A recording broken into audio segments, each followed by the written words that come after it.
Alcohol was involved, story number 8. One of 9 wives. I once traveled 52 hours to attend a 3-hour meeting. I sometimes wonder if that's some kind of record. I'll put a call into Guinness Book of World Records. It started with a major panic attack at LAX when the waitress at the airport restaurant lost my only credit card just before I had to go aboard the plane.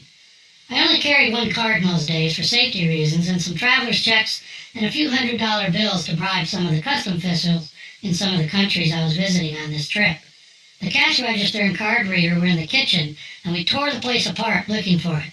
Kitchen staff finally pulled a long stainless steel table out that the charge card machine sat on and found it on the back wall stuck on top of the floor molding.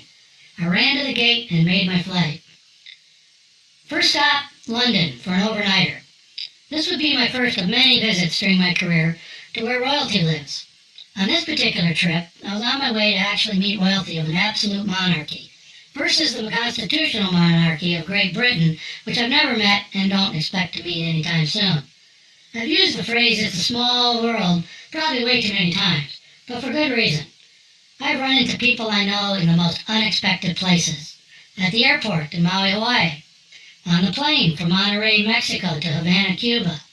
While running through the Amsterdam airport, I literally ran into an old middle school classmate and almost knocked her over. Everything she was carrying was now on the floor. As I helped this old junior high school friend pick up her stuff, while I profusely apologized, we recognized each other. She had moved away from our small town, and we'd not seen each other for 4 or 5 years. She was also a foreign exchange student catching a flight home. She was the second chair French horn seated to my right in my 8th grade band. A good friend from high school that I had not seen in a couple decades took our dinner order at an Italian restaurant 3,000 miles from our high school. Far from her hometown, an old middle school classmate I hadn't seen in 5 or 6 years passed me a joint in my psychology lecture at a major university where smoking pot was obviously not only tolerated, but almost encouraged from my seat at the whole affair. While boarding a plane with my young family on the other side of the country, I passed by one of my best friends in high school. I was excited to see him and yelled out to him. He ignored me. How rude. I listened to him talk and looked again. It was definitely him. His face and hair was very distinctive, no mistaking it. Yes, that was him. Getting situated about 10 rows behind him, I made a scene calling out his given name as well as his nickname from school. No response. He finally turned around because everyone else on the plane had done so to see what the yelling was about, and our eyes finally met. He looked right at me and didn't recognize me. I called his name and he just turned around. It wasn't him. Unbelievable. I heard everyone had a twin walking around somewhere. I guess I found his. How's it possible that this guy had the same exact voice and expressions, I wondered. Maybe the world isn't as small as I thought it was. On the flight to London, I was in the back of a 747 stretching my legs over the Atlantic Ocean when a woman I met while having dinner at the bar of a nice restaurant in a coastal town in Southern California came up to me and casually said hello as if she was expecting to see me there. There's that phrase again. She was on her way to visit her homeland, Ireland, which explained her bright red hair. We had free drinks standing in the back of the plane and caught up on life. Yes, drinks are free in the back of the plane on international flights. She was also overnighting in London before catching her morning flight out, so we had dinner together in London and laughed about what a small world it really was. My next flight was from London to Nairobi, Kenya, on British Airways. It was about a 9-hour red-eye flight, with another flight the next morning and the following day. I was scheduled to have lunch at my hotel in Nairobi with a gentleman I had hired to general manage our sub-Saharan sales program. I always flew coach unless automatically upgraded with my frequent flyer status. My problem with gathering airline miles for perks was that I always flew the cheapest possible way, which meant I had frequent flyer memberships on numerous airlines, including many non-U.S. owned airlines. I once sat in coach on an overseas flight next to a very distinguished-looking, silver-haired man wearing what appeared to be a very expensive suit. We chatted, and I learned that he was the CEO of a company that laid underwater cables for telecommunication companies all over the world. Cables that crossed oceans. It was a multi-billion-dollar company. I was shocked. I asked him, why is he sitting in the back of the bus with us low-cost travelers? He replied with a question. Why are you sitting back here? Have you seen what it costs to sit up front? I replied. Exactly, he said. I spend our company's money like it's my own. I don't need to pay over $1,000 an hour to be pampered while traveling. What a great response. But what a rare club his business philosophy belonged to. I did a lot of business with executives who were not CEOs, but whose employment contracts require business class tickets for flights more than 5 to 7 hours, depending on what company we're talking about.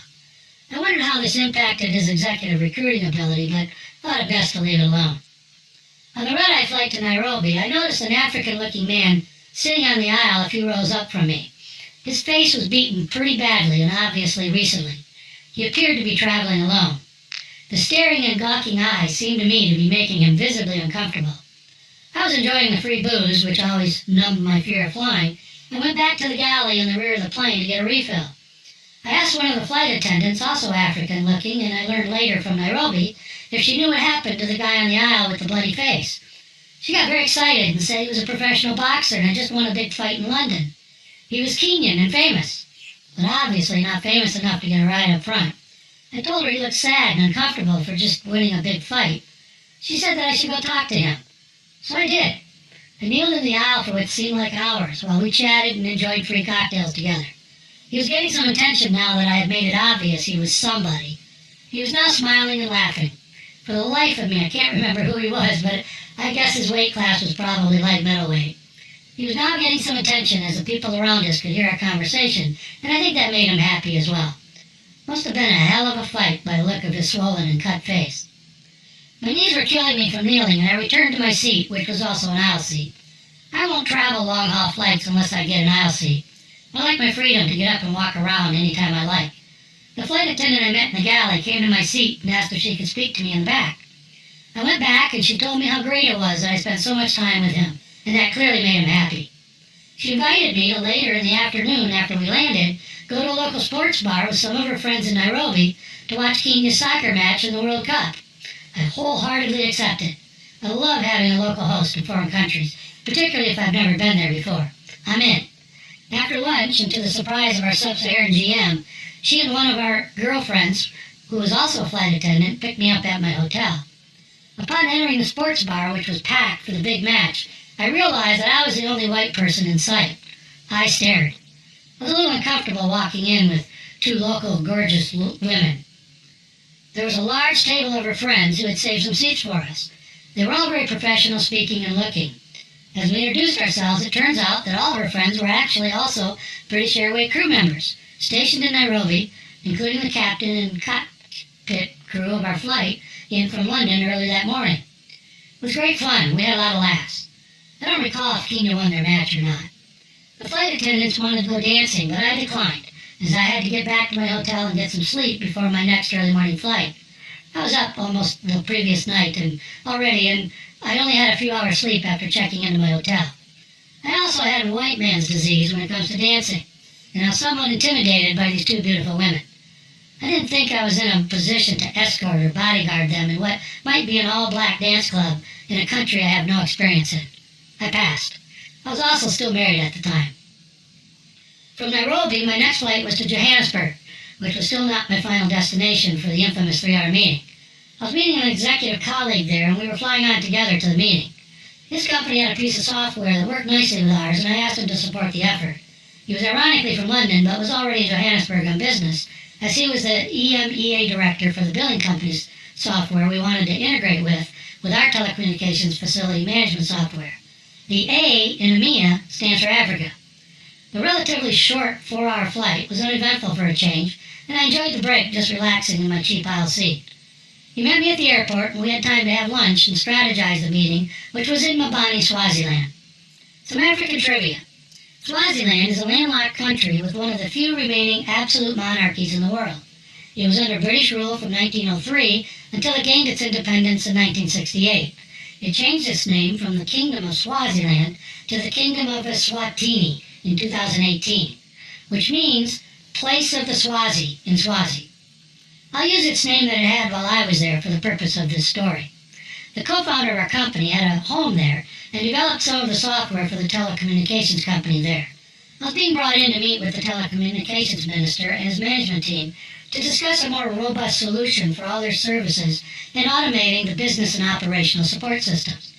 This was a trial presentation that we intended to give to most of the African countries that could use and possibly afford such a consolidated system. I had already hosted an evening event at the Ritz-Carlton in Washington, D.C. during an African telecommunication conference and had met many of the ministers already. The ones that didn't recognize me already were quite surprised when their host walked up to the microphone to greet them and give a brief presentation, who was the same guy playing the piano at the ballroom entrance when they arrived. The grand piano was already there, and I'm classically trained since the age of 5, so why not? I don't remember if I received any tips or not, but they seemed very impressed during the cocktail and hors d'oeuvres hour. I wrapped a nice cigar on top of our presentation packet, and that went over very well. The telecom minister from Sierra Leone gave me a tie with his company's logo on it. Very nice. I still have it. My future business trips would include a tour of sub-Saharan African nations, meeting with many of those ministers I met in D.C. But first, we needed a practice run at a real meeting with a real decision-maker. Swaziland, where we had relationships already, seemed like a good place to start. The meeting went well, or as well as could be expected, except for the part when the minister asked us if we had stolen 3 kilometers of copper telephone wire last night to make the point that they needed our facilities management system, which would have given them an alarm when the cable was cut. He could tell from the look on my face that we were an honest bunch and was shocked at the question. Our 3 hours included a nice lunch and conversation. I reminded myself about every 5 minutes that I was no longer in America. During the meeting, the telecom minister received a note that a member of the royal family wanted to meet me. He was not impressed. His authority had just been circumvented and he didn't like it. While power and authority are part and parcel with all political posts in all countries, it's particularly important in small, poor countries. The royal family of the Kingdom of Swaziland is the absolute authority in the country and runs the government, unlike constitutional monarchies like Great Britain. I was not prepared to meet royalty, and I knew nothing about the protocols required for such a meeting. Every country has their own rules and traditions when it comes to doing business there. That much I knew. I got a crash course in Swazi diplomacy from my host. I was told where and when to meet for dinner.